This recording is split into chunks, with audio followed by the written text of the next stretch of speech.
아침을 시작하는 슬기로운 방법. 오늘 내게 이로운 뉴스. 류영희의 출발 새아침.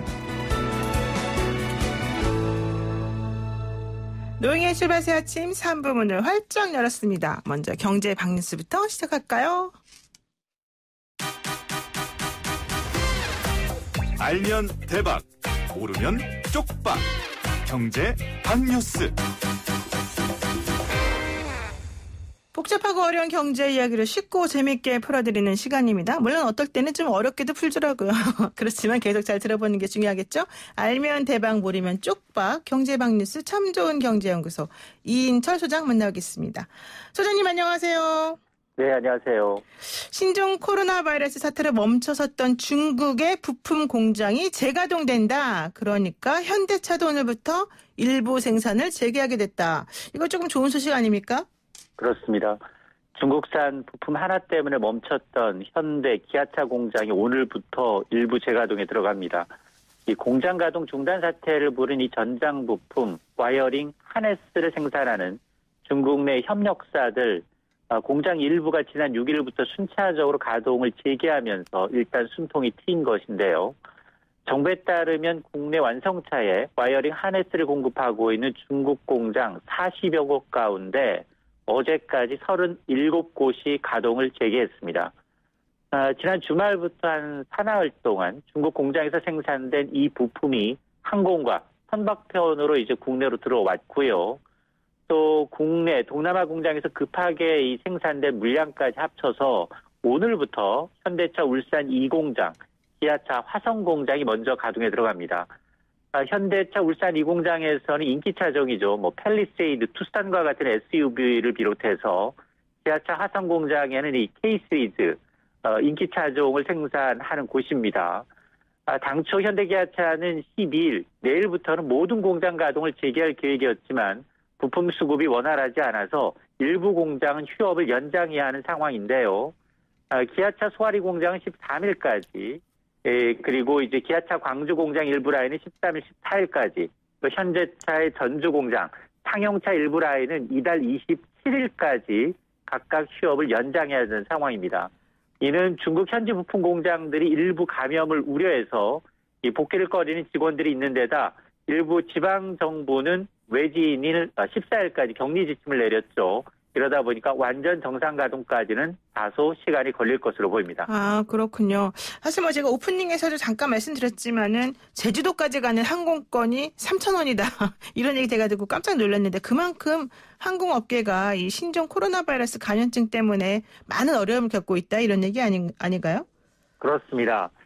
신종 코로나 사태로 가장 큰 타격을 받고 있는 것은 항공업계입니다.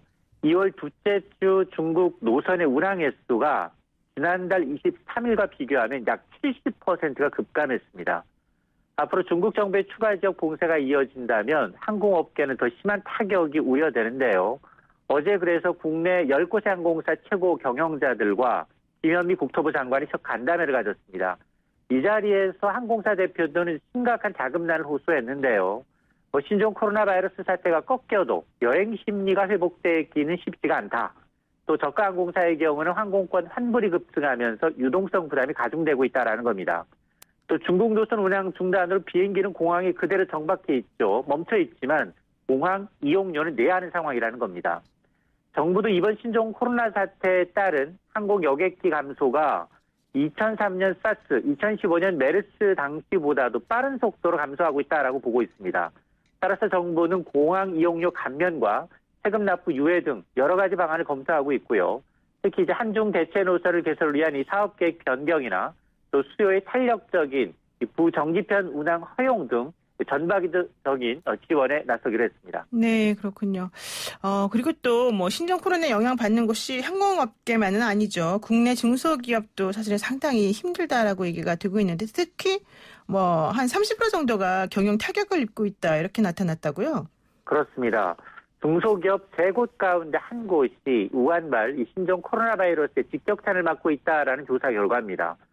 중소기업 중앙회가 최근 250개 중소기업을 대상으로 설문조사했는데요. 조사 결과 이번 사태로 직접적인 피해를 입은 기업은 34.4%로 집계가 됐습니다. 업종별로 보게 되면 제조업이 31%, 서비스 업종은 37.9%가 피해를 호소했습니다. 피해 유형은 내방 가격이 감소하면서 매출이 급감하고 있다가 77%로 대표적 피해 유형으로 꼽혔고요. 이들 중소기업들이 정부 대응책으로 요구한 것은 국민의 불안감 해소를 첫 손으로 꼽았고 또 피해 기업에 대한 납세 유예 등 경영활동 지원, 또 내수 활성을 위한 정부의 재정 조기 집행 등을 요청을 했습니다. 사후 대책이 아니라 선제적 지원을 요구했는데요. 얼마나 현장에서 반영될지 좀 지켜봐야겠습니다. 네, 지금 좀 전에 우리 그 소장님께서 항공업계 어려움을 얘기해 주시니까 우리 또 보이는 라디오 보시는 레드헤어님께서 돈 많이 벌 때는 별말 안 하고 항공사 사장님들 나빠요 이렇게 좀 재밌게 말씀하셨는데 사실 여러 가지로 지금 국내 산업이 어려우니까 서로 돕는 게 맞을 것 같습니다. 그리고 마지막으로 이 금융권이 금융자산 찾아주기 캠페인을 통해서 1조 4천억이 넘는 돈을 주인에게 찾아줬다 이런 좋은 소식도 있군요. 그렇습니다. 금융소비자 정보 포탈 이제 파인을 통해서 조회하면 숨은 금융자산을 찾아서 환급 신청이 간편히 가능한데요. 금감원과 이제 금융권이 함께 숨은 금융자산 찾기 캠페인을 통해서 금융소비자 162만 명이 약 1조 4천억 원 상당의 잠자는 돈을 찾아간 겁니다. 1인당 평균 86만 원꼴입니다. 지난해 11월 둘째 주부터 6주 동안 이어진 이번 캠페인, 이 법규상 소멸시효가 된 휴면 금융재산뿐만이 아니라 3년 이상 미거래 금융재산을 찾아가라라는 취지로 진행이 됐는데요. 찾아간 금액을 분류해보니까 휴면 금융재산이 2,200억 원 상당, 3년 이상 장기 미거래 금융재산이 1조 1,700억 원이 넘었습니다. 유형별로 보니까 보험금이 9,247억 원으로 가장 많았고요. 그 뒤로 예적금, 휴면성 증권 등의 순이었습니다. 연령대별로는 역시 60대 이상이 46%를 차지했고 50대, 40대의 순이었는데요. 일단 금융당국은 올해 상반기에도 카드 포인트 무려 한 2조 3천억 원 상당인데요. 이 카드 포인트를 포함한 이제 숨은 금융자산 찾기 캠페인을 다시 할 예정입니다. 그렇군요. 그럼 앞으로도 조금 기회가 우리에게 남아있다 이렇게 볼 수 있겠네요. 그렇습니다. 네, 고맙습니다. 오늘 말씀 여기까지 듣겠습니다. 네, 고맙습니다. 네, 지금까지 참좋은 경제연구소 이인철 소장이었습니다.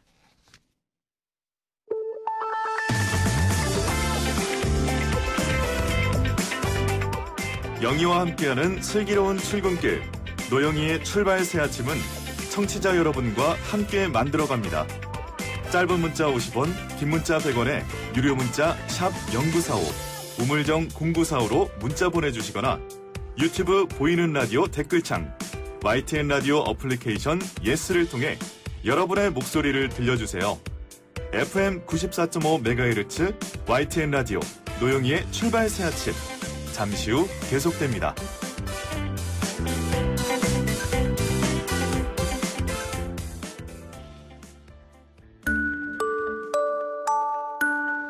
시사 인물 토크쇼 한 분만 판다.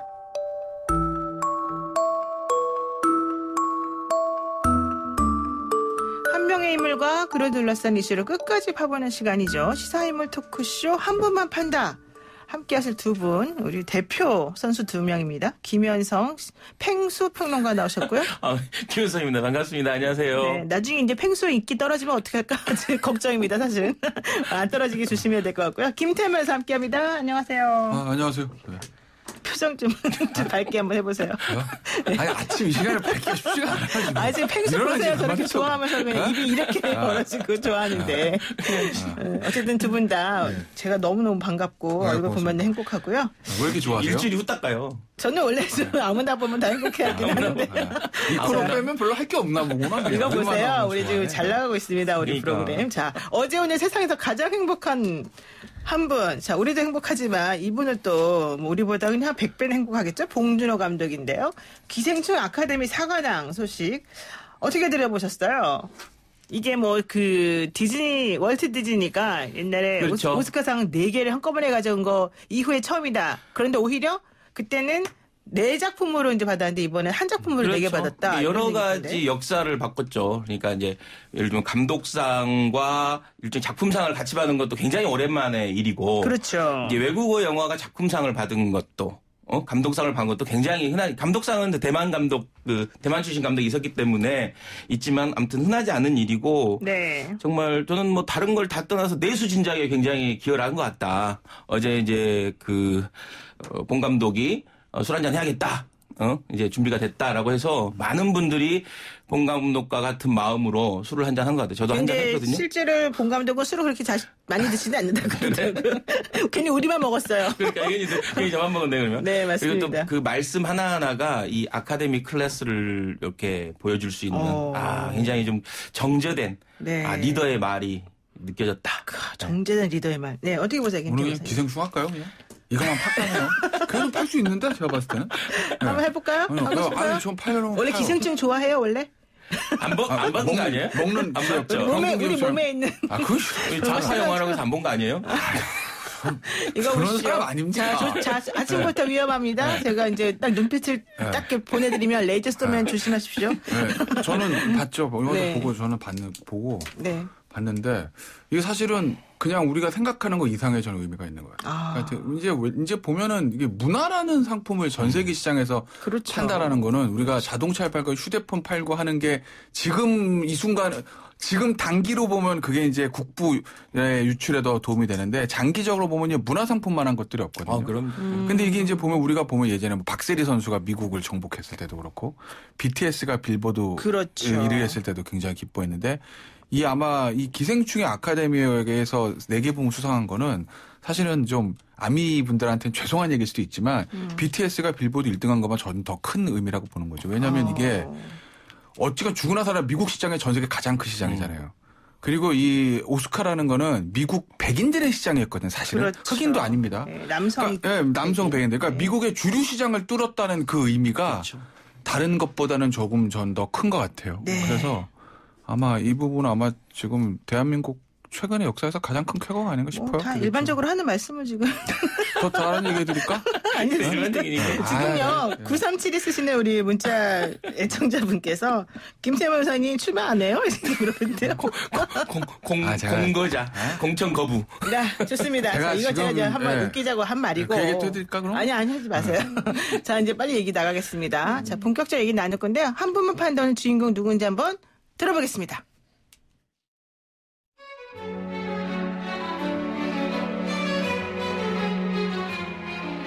종로의 선거가 커지면 종로에서 선전하는 것이 다른 곳에 대한 지원도 될 수 있겠죠.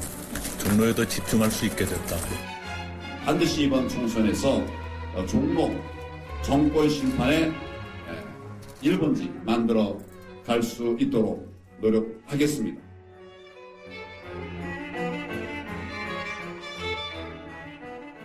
네, 종로의 남자들. 이낙연 전 총리와 한교안 대표인데요. 이 음악이 이렇게 좀 멋있어서 그런지 두 분 목소리가 오늘따라 엄청 멋있게 들리지 않습니까? 어떠세요? 목소리가 좀 별로이신. 아니요.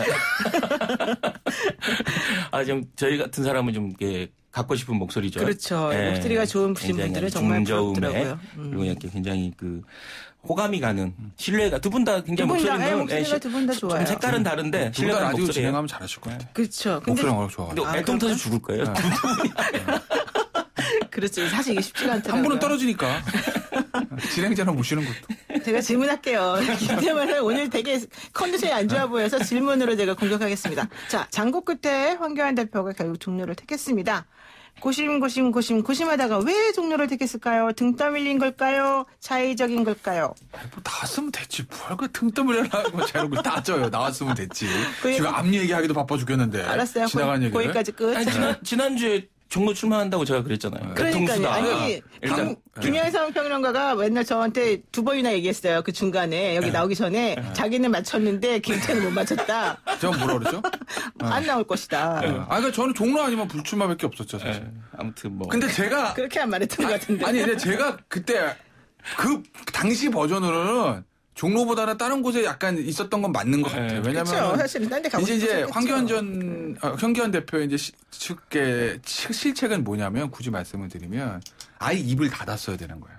그러니까 예를 들면 그런 얘기를 합니다. 아니 왜 여당이 쳐놓은 프레임에 우리가 빠져드느냐. 우리가 상황을 주도해야지. 왜 이낙연 총리가 나가가지고 나와 하면 거기 끌려 들어가냐. 주호영 의원님 말씀하신 게 바로 그 얘기예요. 그러니까 그 얘기는 맞아요. 예. 그 얘기는 100% 맞는 얘기고 전국은 주도해야지 끌려가면 안 되는 거거든요. 그렇죠. 근데 그 얘기가 맞으려면 예를 들면은 종로에 다른 곳에 여론조사를 돌려봤다.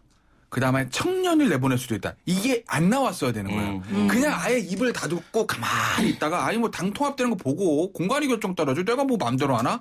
이 정도만 하고 얘기를 안 하고 또 마지막에 종로 딱 이랬으면 모양새가 좋은데 계속 여기 다른 데 돌려봤다. 실제로 돌려봤습니다. 아, 돌려봤어요? 돌려봤다고 하잖아요. 당연히. 그 다음에 청년. 실제로 몇 청년한테 오퍼가 간 걸로 알고 있어요, 저도. 종로 나가라고? 실제로 저는 그렇게 알고 있어요. 몇몇 분들한테. 그랬더니 그분들이 싫다 그런 거예요? 오케이 해서 나왔겠죠. 네. 아니면 돌려봤더니 별로였어요?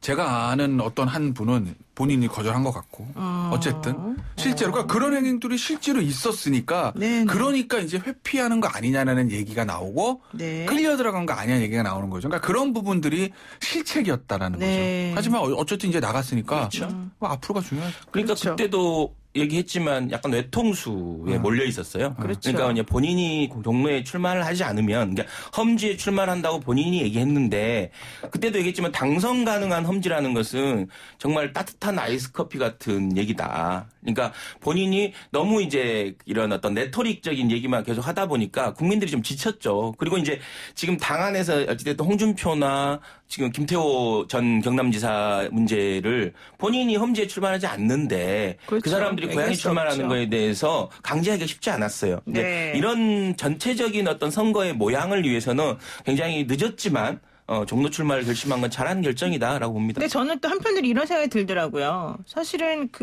지금 자유한국당에서 대선 주자로 불리우는 사람이 일단은 황교안 대표이고 황교안 대표의 그 지지율이 가장 높잖아요. 그렇죠. 그 중에서. 네.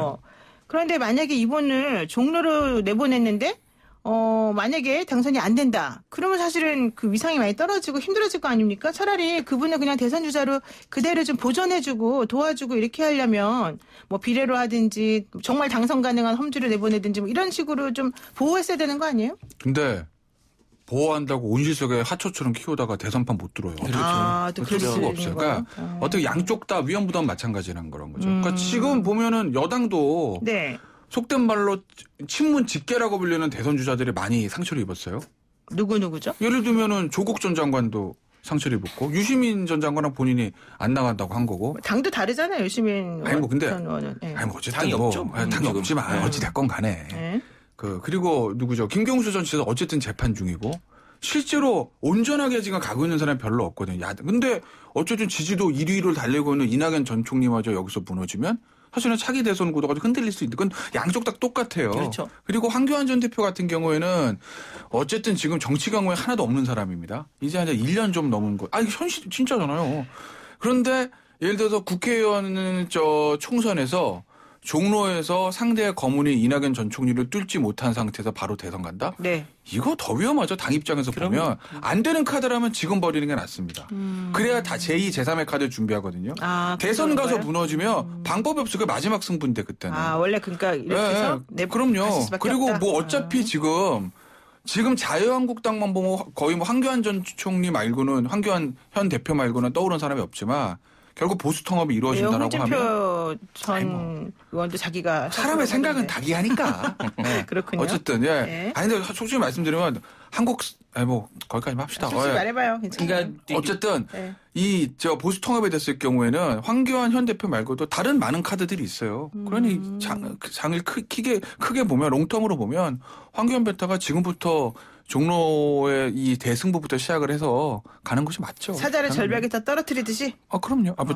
그러니까 정치라는 게 묘한 게 있어요. 그러니까 기싸움이 초기에 기싸움이 있고 전체적으로 이번 이제 초기 첫 번째 기싸움에서는 이제 민주당이 기싸움을 잘한 거죠. 그러니까 예를 들면 이낙연 총리가 일찍 종로에 들어가서 결국은 외통수로 만든 거죠. 수를 이게 일종의 초기 포석을 굉장히 잘했다. 그렇지만 꼭 초기 포석을 잘했다 해서 경기 전체적인 어떤 시합이나 전체적인 어떤 전투에서 이긴다라는 보장은 없거든요. 네. 그래서 아무튼 양자가 결국은 최선을 다해서 사자가 뭐 예를 들면 고양이 한 마리 잡을 때도 굉장히 전력 질주를 하듯이 최선을 다해야 된다고 봅니다. 그렇군요. 자, 그럼 좋아요. 이제 어쨌든 성사가 됐어요. 종로 대전이. 자, 이낙연 전 총리가 지금 현재로서는 유리한 상황이라고 보는 사람들이 좀 있어요. 많아요. 그렇죠. 여론조사상에도 그렇게 나오고. 그런데도 판단이 바뀔 수 있다. 왜냐하면 보수통합이라고 하는 게 있고 또 민주당 쪽에서 안 좋은 거는 청와대 하명수사 이 윤석열 검장의 이런 그 수사 의지 이런 것들이 중요하다. 울산시장 선거 개입 사건 수사.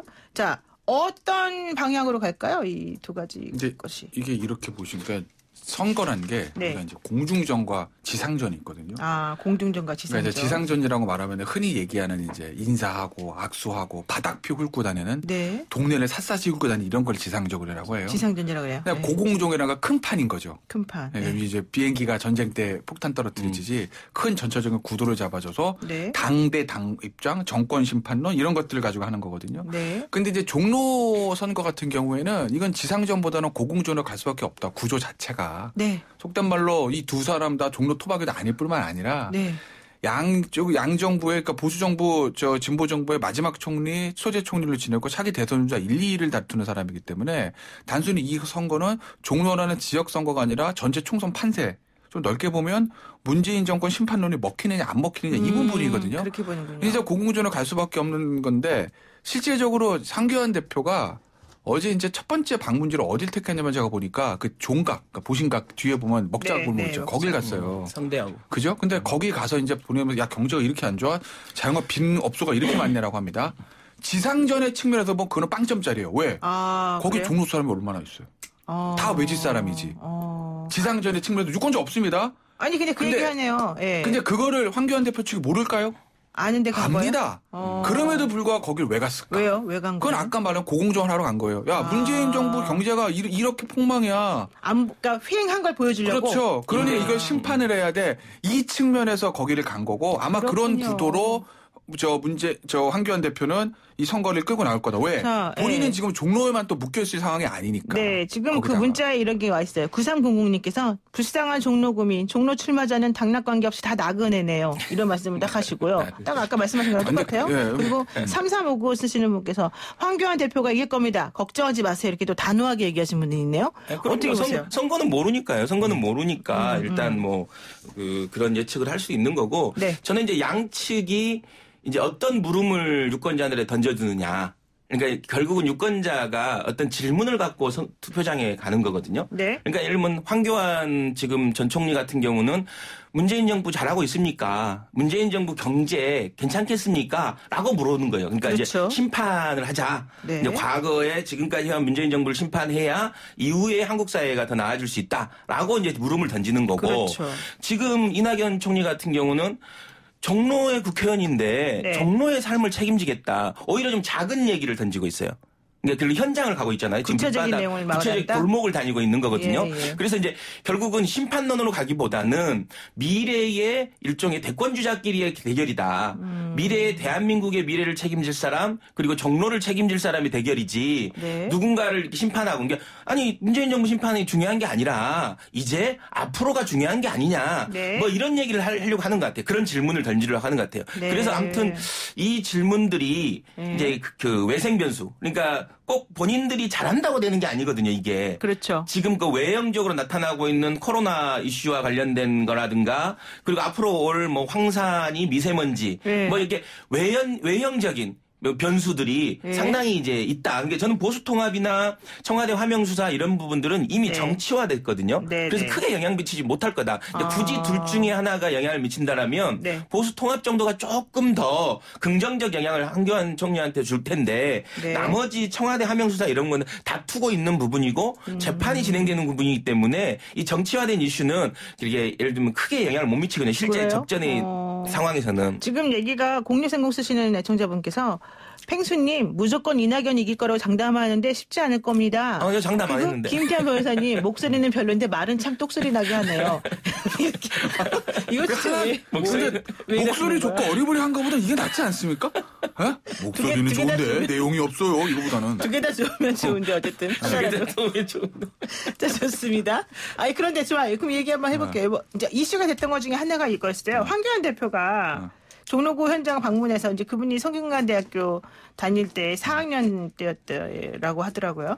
그 1980년도에 무슨 사태가 있어서 뭐 학교가 휴교를 했다 뭐 이런 얘기를 한 건데 사실 그게 5.18 민주화운동 그 얘기를 하는 거잖아요. 이게 일부러 그런 겁니까? 말실수한 겁니까? 정말 몰라서 그런 겁니까? 뭡니까? 단언 몰라서 일부러 그러지 않겠죠. 일부러 그렇다는 얘기는 그걸 통해서 얻는 게 있어야 되는 정치판에서. 그렇죠. 근데 이렇게 해서 얻는 게 뭐 있어요? 잃을 것만 있지. 그러면은 뭐예요? 잘 모른다는 거예요? 그럼 안 되잖아요. 더더군다나. 근데 그러니까 이게 이런 것들이 총선판에서는 마지막 순간에 변수가 되는 거예요. 어찌됐건 어찌할까 본인이 그 5.18에 대한 생각이 어떤가를 변론을 하고 하더라도 5.18 광주 민주화 항쟁 그날 5.16은 군사 쿠데타로 일종의 학계에서 정리가 된 사안입니다. 그러니까 우리 사회의 과거 역사에 대해서 아직 정리가 안 되고 그 판단이 지금 진행 중인 것들이 있고 정리가 된 게 있거든요. 그런데 5.18 광주 민주화 항쟁 그다음 5.16 군사 쿠데타 다 정리됐잖아요. 정리가 돼서 그게 이제 공식 명칭이에요. 그렇죠. 근데 그 공식 명칭이 아닌 다른 명칭을 불렀을 때는 당신 왜 그러는 거야라는 의도가 이제 의심받기 마련이거든요. 그러니까 이런 부분들로 황교안 대표가 이거 주의를 해야 되는 부분이고 스태프들은 후보가 이러면 옆에서 정말 놀랬겠어요. 땀 줄줄 수습해야 되거든요. 이게 그리고 이게 지금 이제 사실은 총선 분위기 안 뜹니다. 지금 뭐 코로나 바이러스에다가 막 이러니까 안 떠요. 근데 이제 이게 4월 초에 들어가고 3월 말 4월 초 되면요. 이런 거 하나하나가 수도권은 뭐 몇천 표씩 왔다 갔다 하는 거예요. 그렇죠. 그러니까 지금 양쪽 다 황교안 대표도 이것도 일종의 폭탄이고 뭐 종로는 아니지만 민주당 같은 경우에도 이해찬 대표 얼마 전에도 장애인 발언도 있었지 않습니까? 그런 걸 다 폭탄 안고 있는 거죠.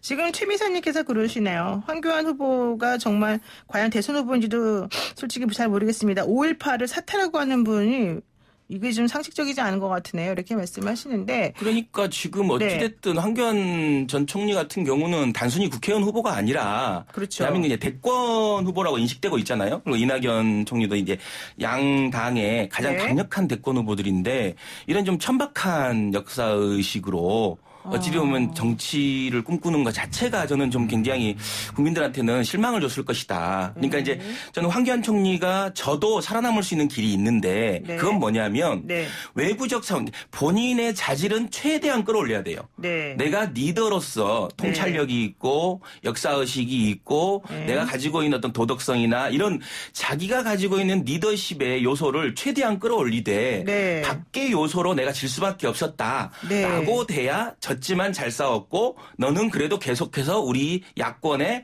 영원한 대권 주자 이렇게 될 텐데 이런 식으로 개인의 실수나 전 실수라고 생각하지 않기 때문에 실수라고 얘기하지 않겠습니다. 개인의 이런 어떤 자기 발언이나 이런 국민들과 공감하지 않는 발언을 가지고 개인의 책임으로 떨어졌을 때 저는 미래가 없다. 자, 이거 보세요. 그러면 이낙연 전 총리는 결과적으로는 지금 두 분 말씀 종합해 보면 상대를 아주 압도적으로 그 큰 차이로 이겨야지 사실은 그게 의미가 있을 것이고 이낙연 전 총리 입장에서는 그다음에 황교안 대표 입장에서는 뭐 상황이 어려운 상황에서 출발한다 하더라도 혹은 본인이 진다 하더라도 그 차이를 좀 줄여놓기만 하면은 그래도 어느 정도 선전하고 본인에게는 유리한 거다 이렇게 또 평가할 수 있다 이렇게 봐도 되는 거예요? 근데 어차피 표차는 사실 얼마 나진 않을 거예요. 왜냐하면 종로 선거 여태 결과를 분석을 해보면 지난번 2016년만 조금 났고 그렇게 표차가 크게 나고 한 적은 없어요. 개가 싸움이지. 더군다나 지금 같은 경우에는 양적 진영의 대선 후보 각 진영의 1위들 전체로 1, 2위들이 붙고 그다음에 한 사람은 야당의 현 대표고 또 한 사람은 여당의 공동선대위원장 아직까지 된 건 아니지만 그렇게 갈 거라고도 많이 보시는 거잖아요. 그죠? 그렇기 때문에 이게 단순히 아까 말씀드렸던 종로는 지역선거 지상전이 아니라 전체 총선거판에서 이제 이 공중전이 벌어지는 상황이기 때문에 표차는 얼마 안 날 거다. 그러니까 다만 근데 양 두 사람이 총선에서 각 당에서 가지고 있는 영향력들이나 이런 거 지분들을 생각을 하면 본인들이 만약에 져도 당이 선거에 이기면 살아날 수 있는 길인 거죠. 왜냐하면 이낙연 총리 전 총리도 마찬가지고 황교안 대표도 마찬가지고 지금 종로에만 묶여 있을 수 있는 상황은 아니거든요. 그렇다고 보면 예를 들어 황교안 대표 같은 경우에도 만약 졌다. 근소한처럼. 그런데 당은 과반을 했다. 본인이 선거를 쥐하면서 그러면 살아날 수 있는 거죠. 근데 본인도 지고 당도 지면 패배. 그건 이낙연 전 총리도 마찬가지예요. 본인이 설사 지더라도 당이 선거에 승리하고 본인이 공동선대위원장으로 선거를 지휘했다라고 하면 그건 평가받을 수 있는 거고. 그렇군요. 결국은 두 사람은 두 사람의 싸움일 수 있지만 내용적으로 국민들이 이 과정을 보는 거거든요. 그렇죠. 그러니까 내용을 인물의 본다. 대기거든요. 예. 그렇기 때문에 개인들의 자질을 평가할 거예요. 그러니까 이런 어떤 이 황교안 전 총리의 이 역사의식이나 이런 발언들이 네네. 결국은 쌓이는 거거든요. 그렇기 때문에 저는 이제 작은 전투에 연연하지 이제 두 사람에게 얘기 드리고 전투에 연연하지 않았으면 좋겠다. 네. 우리 전쟁을 봐라. 네. 그러니까 지금 당장 이기는 것도 중요하지만 어떻게 이기느냐 그리고 어떻게 지느냐가 중요하다. 네, 그래서 봐야 되니까. 결국은 네. 이 큰 스피커를 하나 받은 거잖아요. 지금 두 네, 분이. 네. 두 분 선거와 관련돼서 지금 거의 방송들이 다 뉴스들이 다 따라다니면서 생중계를 하잖아요. 그렇죠. 이 과정을 네. 본인들의 얘기를 할 수 있는 본인들의 어떤 미래, 정치, 비전 이걸 얘기할 수 있는 기회로 삼아야 된다. 그러면 이건 어때요? 갑자기 제가 드는 질문이 정치인으로서 어쨌든 두 분 다 정치하시는 분들인데 리더십이 결과적으로는 이제 시험대에 올라왔고 또 뭐 지금도 오르고 있지만 각각 몇 점이라고 평가하십니까? 네. 무슨 리더십이요? 각각의 리더십. 전 총리로서의 리더십? 정치인으로서 각 당을 이제 뭐 앞으로 잘 하시겠지만. 글쎄 뭐 두 사람 다 그냥 선거 열심히 뛰는데 점수 잘 줍시다 그냥. 줘보세요. 두 분 다 잘 한번 어떻게 해주실 거예요? 근데 이낙연 총리 같은 경우에는 전 총리 같은 경우에는 정치인으로서의 리더십은 검증받은 적이 없죠 사실은. 왜요? 그동안에 사선 국회의원을 몇 번이나 하시고. 사선분인데. 예. 그거는 솔직히 말씀드리면 이제 이런 건데 당의 어떤 당직을 가지고 당 대표라든지 이런 거를 했을 때 우리가 그 리더십을 볼 수 있는 거지. 전남도지사나 전남의 사선 의원으로서 그 정치적 리더십을 평가하기는 굉장히 시험 뭐랄까 샘플이 적어서 그건 아직 좀 평가할 만한 게 없는 거고 황교안 현 대표는 현재까지로서는 아주 크게 좋은 리더십을 줄 수는 없을 거예요. 아 그래요. 지금 보면 다만 앞으로 이제 2달 동안 보수 통합이 잘 이루어지고 만약에 그 통합 신당이 굉장히 총선에서 좋은 성적을 거둔다고 하면 네. 그러면 정치인은 결과로 평가받는 거거든요. 과정 아무리 좋아도 낙선, 아무리 나빠도 당선 이거예요. 그렇다면 결과가 좋으면 황교안 대표가 이제까지 봤던 리더십이 약간 문제가 있는 거 아니냐는 평가는 일거에 불식시킬 수 있는 거죠. 그러니까 이거는 뭐 리더십은 지금 현재로서는 김태현 변호사님 개인 모임이에요. 생각으로는 지금 평가하는 거는. 네, 그렇긴 결과가, 한데 어쨌든 총선의 결과가 결과인 거죠. 좋으면 괜찮아질 거다. 예. 저는 뭐 이렇게 점수를 매기긴 그렇고 네, 김현선 두 평론가님. 분의 리더십의 어떤 영역이 좀 다른 것 같아요. 아, 영역이 그러니까 다르다. 이낙연 총리 같은 경우는 총리직을 하는 과정에서 네. 위기관리 리더십의 어떤 확실한 자기 이 아이콘을 받은 거예요. 그러니까 네. 이낙연 총리 시절에 상당히 어떤 그 감염병이라든가 예를 들면 흑돼지고 열병인가요? 네. 뭐 이런 부분들을 완벽하게 막으면서 그리고 모든 어떤 산불 났을 때도 산불 현장에 가서 보여준 리더십이라든가 이런 것들이 재난 극복의 굉장히 위기에 강한 리더십이구나. 위기에 어떻게 보면 잘 극복할 수 있는 리더십이구나라는 어떤 그런 믿음을 줬던 것 같고. 네. 황교안 총리 같은 경우는 약간 권위적 리더십, 그러니까 의전 리더십이죠. 그러니까 굉장히 어떤 잘 짜여진 틀에서 움직이는 리더. 네. 그래서 뭔가 어떤 실수하지 않을 것 같은데 결국은 최근에 보면 이제 말과 관련된 이 구설수들이 있긴 한데 네. 아무튼 황교안 총리의 느낌은 약간 잘 짜여진 어떤 권위적 리더십, 어떤 틀에 있는 리더십인 거죠, 사실. 아, 그렇군요. 0007 쓰시는 우리 애청자분께서 이번엔 참 우리 문자 많이 보내주시는 애청자분이신데 국민이 엄청 똑똑합니다, 여러분. 걱정하지 마시고요. 자, 과거부터 지금까지 국민들이 한 선택을 한번 생각해 보시면은 아마도 종로에서는 누가 이길지 답이 나올 겁니다. 이렇게 답을 해주셨습니다. 자, 오늘 여기까지 하고요. 혹시 하실 말씀이 한마디씩 있으실까요? 없어요? 갈게요. 없으시죠? 예, 오늘 여기까지 할게요. 고맙습니다. 네, 감사합니다. 네, 지금까지 김태현 변호사, 김현성 시사평론가였습니다. 네, 3369 쓰시는 애청자분께서요. 노 변호사님은 아침형 목소리입니다. 무조건 아침은 노 변호사님 목소리죠? 그런데 진행 내용은 잘 몰라요. 이런 얘기를 보내주셨습니다. 노영의 출발 새 아침 듣고 계시고요. 잠시 후 돌아오겠습니다.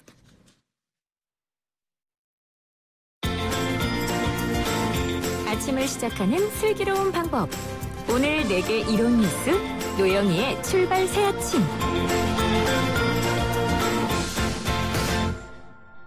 신종 코로나 바이러스의 확산을 경고했던 37세의 의사 리원령의 죽음이 중국 시민들의 슬픔과 분노를 유발하고 있습니다. 이 상황에서 시진핑 정부가 언론을 자꾸 규제하고 있다 이런 얘기 나오고 있는데요. 중국 지식인들이 언론 자유 보장을 촉구하면서 정부에 대한 비판도 하고 있는 상태입니다.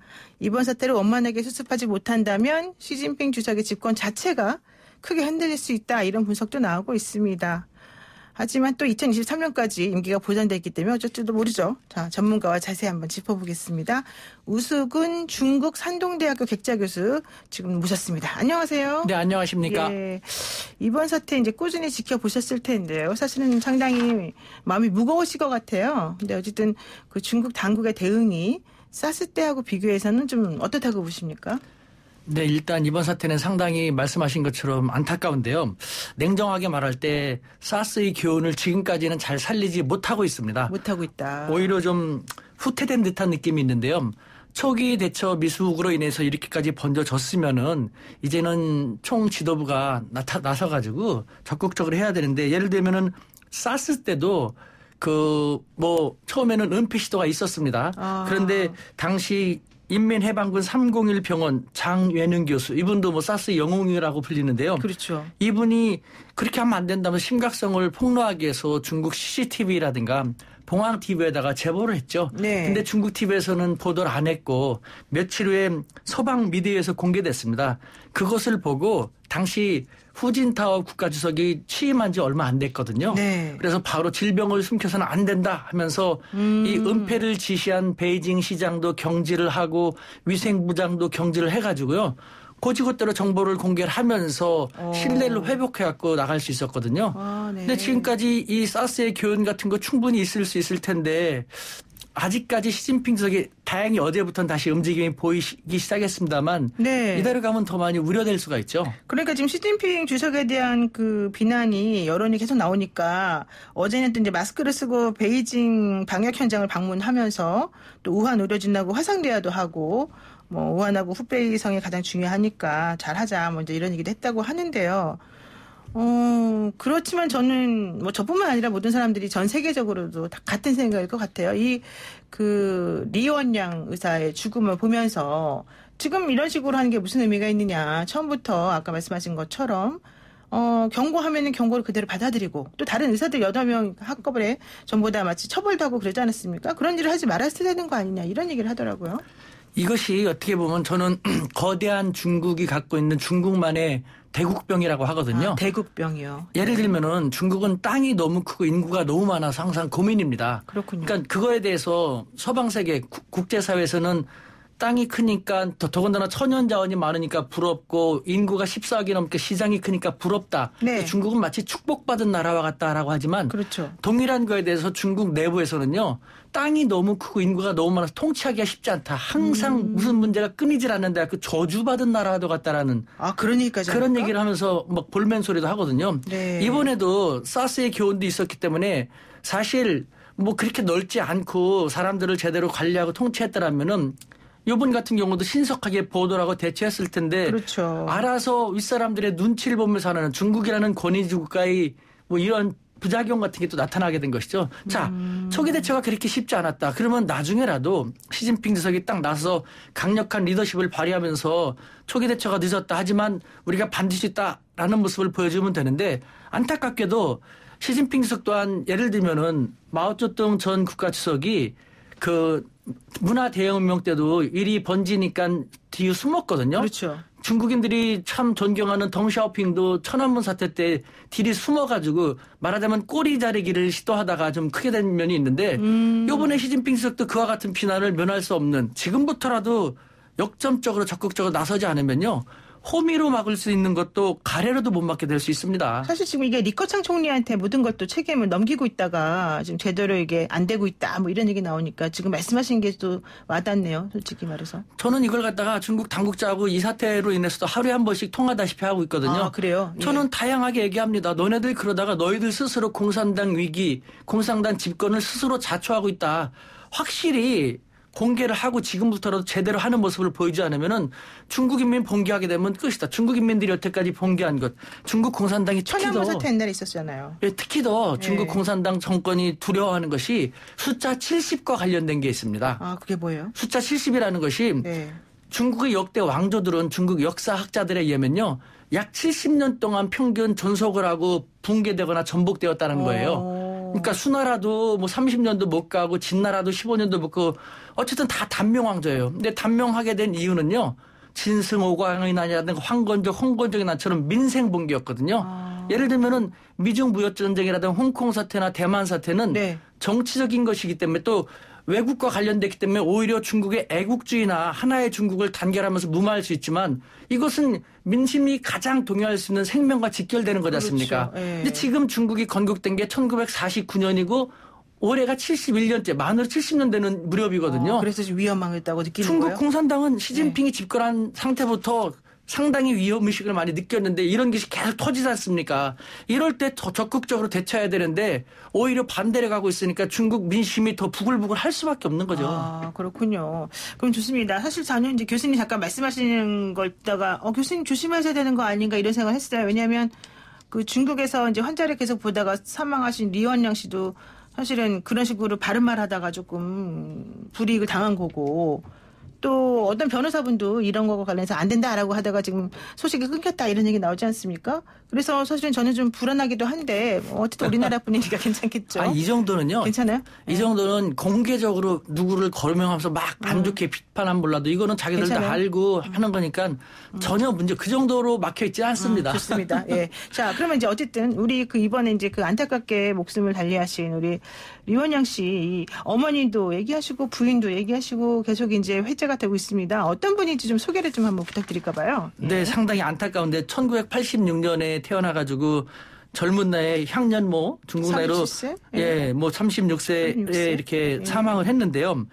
신종 코로나 바이러스 존재를 세상에 최초로 알린 의사인 것이죠. 그렇죠. 2019년 12월 30일에 최초로 알렸는데, 그러니까 우한대학교의 임상공사학번 동기 단톡방에서 이것이 발견됐다 해갖고 8명하고 대화를 했는데 이걸 갖다가 좀 더 조사를 하면서 더 연구를 하고 했어야 되는데 오히려 공안 당국은 잡아가가지고 경고하고 훈계 조치했거든요. 네. 만약에 그때 제대로 대처했더라면은 유언비어제가 아니라 정말 어떻게 되는 건지 진상을 규명하고 대처했더라면 지금과 같은 전 세계적인 이 불안감 같은 것은 있을 수가 없었겠죠.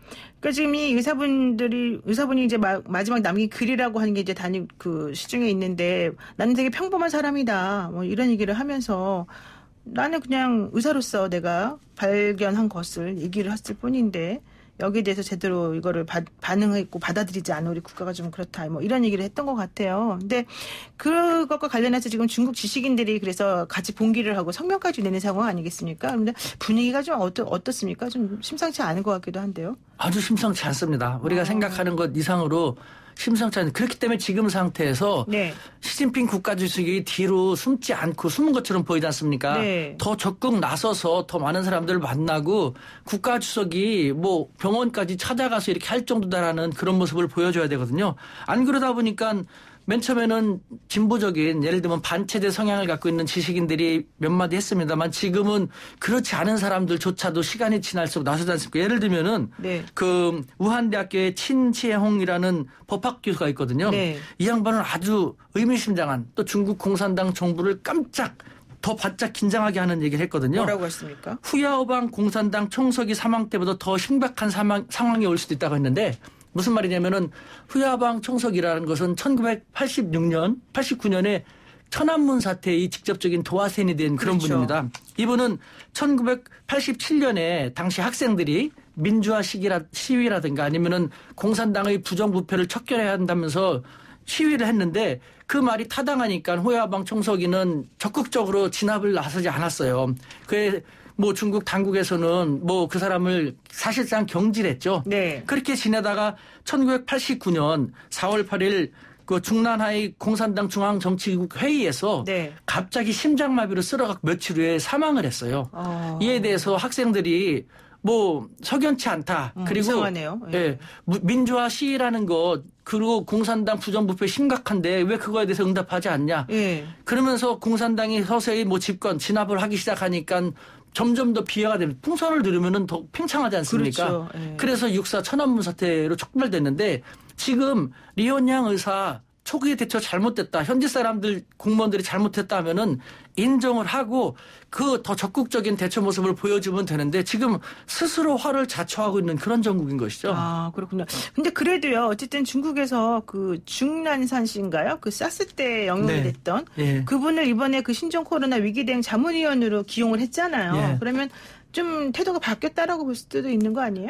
그렇게 생각할 수도 있죠. 그런데 이분은 사스 영웅 맞습니다. 그런데 2015년 메르스 때도요. 네. 메르스 대응 팀장으로 해가지고 여러 가지 일을 잘했죠. 이분이? 예. 예. 그러니까 이분은 중국 호흡기 질병의 최고 권위자로서 이와 같은 때는 이분이 딱 나서갖고 권위 있게 한마디 하시는데 이번 당국도 이분은 이제 객관적으로 말씀하시니까 한편으로는 사과는 직접적으로는 뒤늦게 시진핑 주석이 하긴 했지만 네네. 이분들을 또 자문위원으로서 이렇게 활동하게 하심으로써 좀 더 객관적으로 우리는 제대로 할 것이다라는 것을 보여주는 것이긴 하죠. 네, 그렇군요. 그래도 그나마 낫긴 한데 어쨌든 아주 안전한 건 아니니까 또 앞으로 계속 봐야 된다 이런 말씀이신 건데 리원영 씨 얘기도 했지만은 또 시민 기자 천추수 씨라는 사람이 실종된 상황이다 이런 얘기도 해요. 이분이 왜 실종이 된 건가요, 갑자기? 네, 이 천치오슈라는 이 시민 기자, 그러니까 유튜버죠. 네. 변호사 출신인데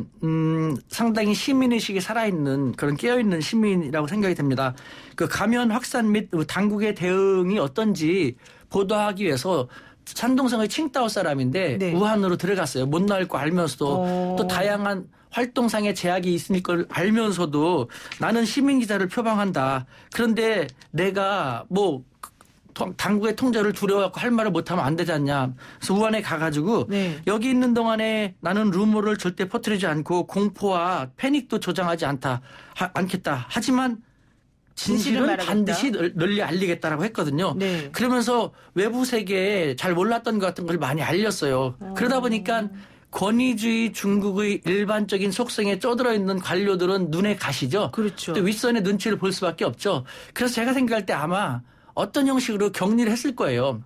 병 때문에라는 핑계, 감염 증세가 있다는 핑계가 될 수도 있겠지만 그 일반적인 관행에 의하면은 좋지 않지만 격리했을 것이고 이와 같은 상태에서 이 천치오술까지 무슨 이상이 생기면요. 이미 중국은 천안문 사태로 이렇게 돌아가기 되는 엄청난 불상사를 막기 쉽지 않게 될 겁니다. 사실 지금 이제 우리가 홍콩에서 시위가 상당히 오랫동안 지속되고 있는데 그게 촉발되게 된 계기 중에 하나가 그 시진핑 등 이제 반중적인 성향을 가진 사람들에 대해서 압력을 행사하는 수단으로 사용될 것이다. 그 법이 이제 범죄인도법이 이게 사실 우려가 돼서 했던 것인데 그 중에 하나가 바로 시진핑에 대해서 뭔가 그러니까 출판하려고 했더니 그 사람들을 하나씩 데려가가지고 납치했다가 돌려보내더라. 그래서 그 사람들이 돌아온 다음에 말을 안 하고 이제 문제가 커질 수 있다는 것을 감지하더라. 이제 이런 게 원래 근본 원인이었잖아요. 지금 말씀하신 거 들어보게 되면 이번에도 그러한 종류의 일이 발생할 수도 있을 것이다. 근데 그렇게 되면 더 정말 큰일이 벌어질 것이다. 이렇게 지금 보신다는 거네요. 아까 말씀드린 것처럼 홍콩 사태나 그 미국 패권 전쟁이라든가 네네. 그런 건요. 외부에서 불순 세력이 중국을 분열시키려고 한다, 괴롭히는 것이다 하면서 애국주의라든가 네. 하나의 중국을 더 조장할 수도 있는 그런 계기도 될 수 있거든요. 그렇죠. 근데 이것은 중국인들이 가장 꺼려하고 가장 민감하게 생각하는 안전과 생명과 직결되는 것이거든요. 네. 그리고 불안한 상태에서 이와 같이 천치오수 기자가 활동했던 것을 많은 사람들이 봐왔거든요. 네. 그런데 갑자기 사라졌다. 여태까지 이거 잘못된 행태에서 전혀 변화가 없네? 중국 사람들도 알거든요. 그러니까 불을 지르는 격이 되는 거죠. 더군다나 리원양 의사도 이렇게 됐는데 이 시민기자까지도 석연치 않게 결과가 나타나게 되면요. 그렇죠. 그거는 정말 돌이킬 수 없는 사태가 될 수 있어요. 그러면 중국 당국의 정보 통제는 얼마나 심각한 수준이라고 봐야 됩니까, 우리가? 많이 심각하죠. 어제도 제가 이름을 얘기할 수는 없습니다만 그 중국 거의 당국자들과 저녁 식사를 했어요. 네. 여기 이렇게 나와 있는. 네. 근데 그 천지오쇼 기자에 대해서 네. 물어봤어요. 그랬더니 몰라요. 그 사람에 대해서 몰라요? 예, 그래서 한번 찾아보라고 했더니 네. 중국의 인터넷 포털인 바이두를 막 뒤져보는 거예요. 그렇죠. 그랬더니 바이두는 안 나와요. 안 나오는데 구글이나 네이버 찾아보라고 했더니 구글이나 네이버 나오는데 바이두는 안 나온다면서 씁쓸한 미소를 짓더라고요. 자기들도 그걸 알아요. 네네. 하지만요. 네. 한편으로는 그 사람들 그 거대한 중국이고 다양한 사람들이 있기 때문에 뭐 어떤 하나의 중국으로 이끌어 가기 위해서라면은 중국만의 사정을 고려할 때 어느 정도의 그런 것은 있을 수도 있다고 생각되지만 이와 같이 민감한 사안 그리고 국민의 생명과 직결되는 것이라면요. 그렇죠. 이렇게 나오면은 정말 이것은 잘못될 수 있죠. 시대착오적인 생각일 수밖에 없다 이런 얘기네요. 자, 그러면 시진핑 리더십에 대해서 잠깐 얘기를 해봐야 될 것 같아요. 시진핑 리더십이 문제가 있을 수 있다. 당 지도력이 조금 흔들흔들한 거 아니냐. 쌌을 때도 좀 쌌을 때 얘기는 지금 할 필요는 없지만 어떻습니까? 이 중국에서 생각하는 시진핑은 지금 현재. 그러니까 우리 외국에서 바라보는 거하고 국내에서 바라보는 게 너무 다른데 우리는 역지사지 중국의 입장도 봐야 됩니다. 중국은요. 길게 말씀드릴 수 없습니다만 역사를 보면 분열기하고 통일기로 대변할 수 있거든요. 춘추 전국시대라든가 삼국시대라든가 5, 16국 분열되어 있으면은 언제 어떤 세력이 나타나서 무슨 일을 당할지 모르기 때문에 너무 불안하거든요. 그래서 중국 사람들은 상대적으로 천하 황제와 같은 강력한 권력이 있고 그 안에서 세컨 베스트 차선입니다만 뇌물을 주고 세금을 주고 부역을 하면서 그나마 안정된 삶을 선호합니다. 지금 그런 걸 하더라도 안정된 게 좋아요? 네, 당연하죠. 얼마 전만 하더라도 아편전쟁이라든가 중국 분열 근대 100년사 무슨 일이 생길지 몰라 서구 열강으로부터 침탈당했지 않습니까? 그렇죠. 치욕의 역사라고 하는데 모택동이 나타나서 통일을 하고 시진핑은 그 연장선상에서 지금 통일된 중국을 간다. 네. 그래서 중국은 이와 같은 상태에서 그나마 분열기보다는 통일된 것이 더 나으니까 국제사회에서는 막 비난을 하지만 중국 사람들은 수용을 했거든요. 네. 하지만 다른 건 몰라도 이와 같이 민생과 직결되는 것 같다가 눈 가리고 아웅하고 지지부진하면은 이것은 중국 인민들 생각이 달라지는 것이죠. 그렇군요. 알겠습니다. 자, 이번 사태를 겪으면서 중국도 좀 뭔가 변화가 있으면 좋겠다 생각이 드네요. 고맙습니다. 오늘 말씀 여기까지 듣겠습니다. 네, 감사합니다. 네, 지금까지 우수근 중국 산동대학교 객자 교수와 함께했습니다.